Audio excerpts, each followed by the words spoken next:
It's the practice of this committee to swear in the witness. Dr. Fauci, please stand and raise your right hand.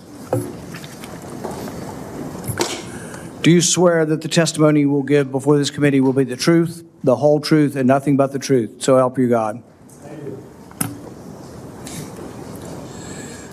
Dr. Anthony Fauci, you are recognized for 5 minutes for your opening statement.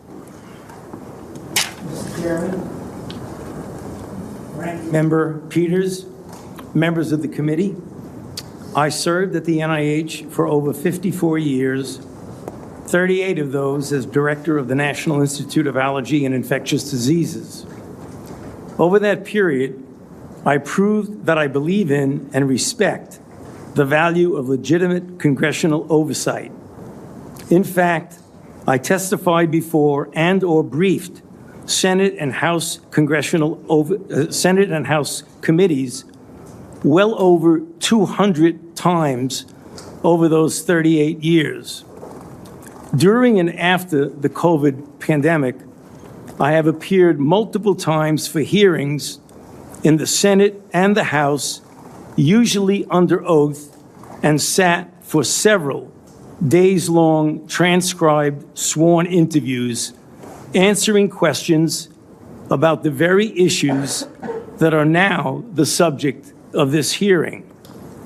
However, given Senator Paul's obvious obsession with calling for my prosecution, his repeated slanderous comments about me, and recently his publicly releasing my unredacted personal diary aimed at embarrassing and intimidating me, the only conclusion I can reach is that the sole reason he is calling me before this committee is to get me to say something, anything, that could vindicate his repeated public pledges that I end up, in his words, quote, behind bars, unquote. Any reasonable person who has followed his unhinged obsession with me would readily come to the same conclusion.